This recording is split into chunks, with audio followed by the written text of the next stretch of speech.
الحشر ظل المرسلين لواء. Assalamualaikum warahmatullahi wabarakatuh. Waalaikumsalam warahmatullahi wabarakatuh. Dalam kesempatan kali ini saya akan menanyakan kepada Kiai Kemagedi, apa manfaatnya kita menghidupkan atau memelihara Nur Muhammad Percaya Keimanan? Monggo dijelaskan dengan jelas agar saya paham. Monggo, dan tempat saya persilakan. Assalamualaikum warahmatullahi wabarakatuh. Waalaikumsalam warahmatullahi wabarakatuh. Yang mudah-mudahan ini dengan keterangan ini dan pengalaman-pengalaman dari sisi spiritual, pandangan-pandangan para sufi maupun pandangan kebatinan, insya Allah bisa melihat keadaan atau kehidupan dalam sehari-hari. Jadi ini kami akan menerangkan posisi atau cahaya iman seseorang. Jadi dalam kehidupan sehari-hari itu, apabila seseorang yang beriman itu jangan meremehkan sesuatu yang belum pasti. Sesuatu yang belum pasti ini kalau bisa telusurilah yang tepat, yang logika, yang mudah dipahami dalam kehidupan sehari-hari. Apabila kita sudah bisa merasakan, melihat, dan membuktikan dalam kehidupan sehari-hari, maka kita akan mampu mengambil kesimpulan langkah apa yang harus saya lakukan, langkah apa yang harus saya amalkan, dan bagaimana akibat kalau sesudah mengamalkan. Ya, ini harus diperhatikan. Jadi jangan asal mengamalkan, tapi kalau belum jelas sanad atau keilmuannya, itu saya mohon diperhatikan atau disempurnakan lagi ilmu-ilmu yang belum jelas sanad dan kesempurnaannya. Jadi marilah saya akan mengupas akibat orang-orang yang memelihara cahaya iman, sehingga mulai dari alam kandung, alam dunia, sehingga menuju alam barzakh. Ini begini, saat di alam kandung itu pun dia akan, dalam perjanjian itu cahaya itu selalu bersinar terang, menyelimuti Nur Muhammad itu menyelimuti dalam diri atau jasad calon kehidupan tadi. Itu saat di alam kandung itu semua nafsu itu dikuasai oleh Nur Muhammad. Jadi saat di alam kandung itu tidak ada hawa nafsu urusan duniawi. Yang ada hanya mengingat Allah dan mengingat Allah. Itulah dalam keadaan di alam kandung. Begitu juga sesudah di alam kandung dia akan menuju ke alam kelahiran. Ke alam kelahiran ini dia selalu, seorang bayi itu selalu menangis. Itu menangis itu kenapa? Dalam kisah itu ada yang mengartikan bermacam-macam. Terjadinya, dia menangis itu terjadinya penguasaan 4 elemen tadi, dikuasai oleh 4 elemen. Nur Muhammad itu dikuasai oleh 4 elemen. Sehingga dalam kehidupan sehari-hari bayi yang lahir tadi mengikuti kehidupan kedua orang tua. Jadi kalau orang tuanya nanti sudah memiliki cahaya iman, sesudah membuka cahaya iman, maka bayi itu akan bisa mencerminkan cahaya iman dalam kehidupan sehari-harinya. Jadi itu lebih jelas dan lebih tepatnya seperti itu. Jadi cahaya iman itu akan mengalir bersamaan dalam kehidupan orang tuanya saat di dunia. Jadi kami terangkan apabila hati ini sudah diislamkan, dia akan memancarkan cahaya. Apabila orang itu yakin bertauhid pada Allah Subhanahu wa taala dan mempercayai adanya Nur Muhammad atau utusan Allah, itu adalah Muhammad Rasulullah SAW, maka titik non ini akan memancarkan cahaya menguasai 4 elemen. 4 elemen ini, cahaya ini menyinari ke segala penjuru, semuanya akan terbias atau kena sinarnya cahaya iman ini.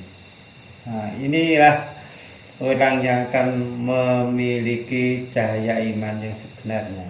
Nah, apa hasilnya? Kalau cahaya iman itu sudah memancarkan cahaya iman yang terang, benderang, sehingga menguasai 4 elemen. Itu akan kami terangkan dalam kehidupan sehari-hari. Salah satunya, Allah itu akan mengendalikan semua sifat-sifat manusia melalui hati. Itulah akan sifat manusia yang akan terjerumus dalam kegelapan, maka Allah akan mengendalikannya. Jadi ibarat kalau naik motor itu ada rem, ada remnya. Oh, ini mau jatuh ke jurang, ya, itu ada remnya, ada kontrol. Jadi cahaya iman ini mampu mengontrol atau mengendalikan 4 elemen tadi. Nah, 4 elemen tadi ya ini, yang menguasai ini. Kenapa kok bisa dikuasai oleh Nur Muhammad ini? Karena dengan cahaya iman tadi yang sudah diislamkan tadi, itu dia memancarkan cahaya iman yang terang, mampu menguasai hatinya atau jantungnya, mampu menguasai dirinya, pikirannya dalam kehidupannya sehari-hari. Seperti itulah kehidupannya. Apabila Nur Muhammad ini saat digunakan untuk sholat, nah ini yang sering terjadi. Apabila Nur Muhammad ini digunakan untuk sholat, maka hati orang itu akan memancarkan cahaya putih, cahaya bersih, cahaya penerang, cahaya penyejuk, cahaya penenang jiwa. Ya, seperti itu. Jadi kalau dalam sholat saja sudah memiliki cahaya penerang, penenang jiwa dan lainnya sebagainya itu, maka sifat orang tersebut, urusan duniawi insya Allah akan terkendali dengan mudah. Tanpa pikiran kita harus bernafsu untuk mengendalikan diri, nggak perlu. Karena apa? Itu sudah dikuasai oleh Allah itu sendiri atau Nur Muhammad itu sendiri. Jadi saya beritahukan bahwa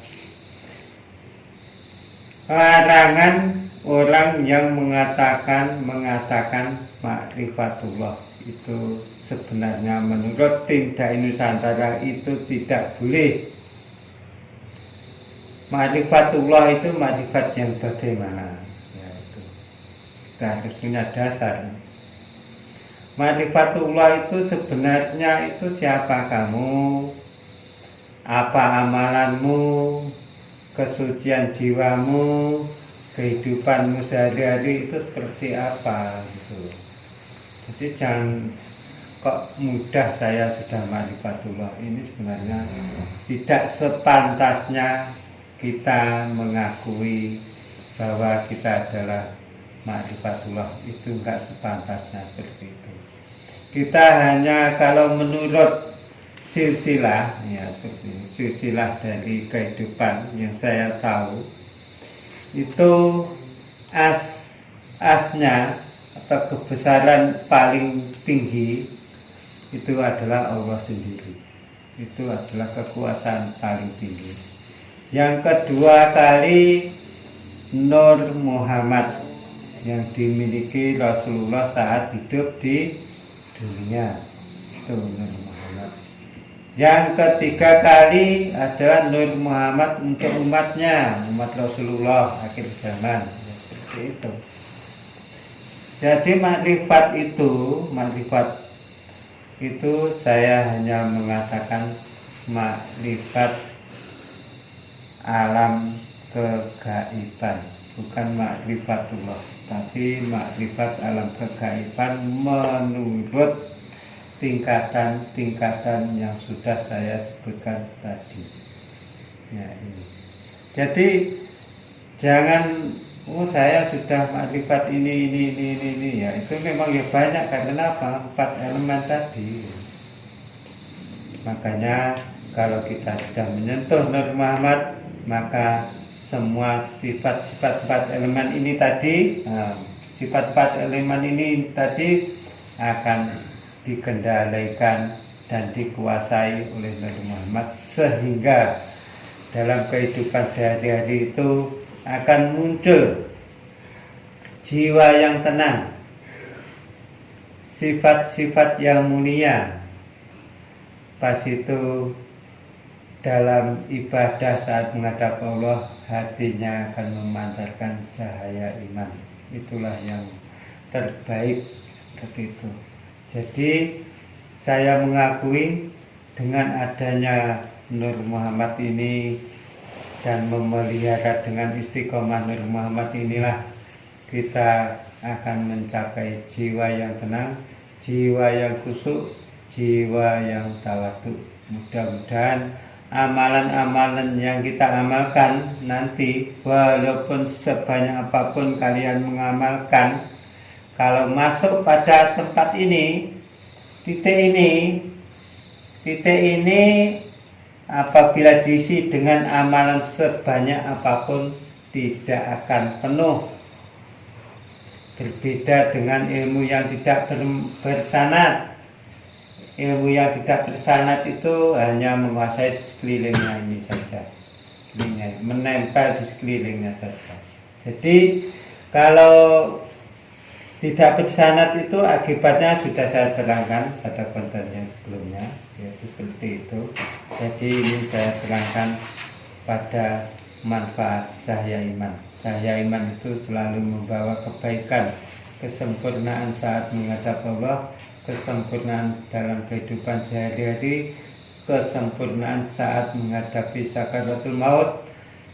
Dalam kehidupan sakaratul maut pun dia akan dalam keadaan tenang juga, dia matinya tetap husnul khotimah. Itulah yang selalu diidam-idamkan oleh umat Islam selama ini.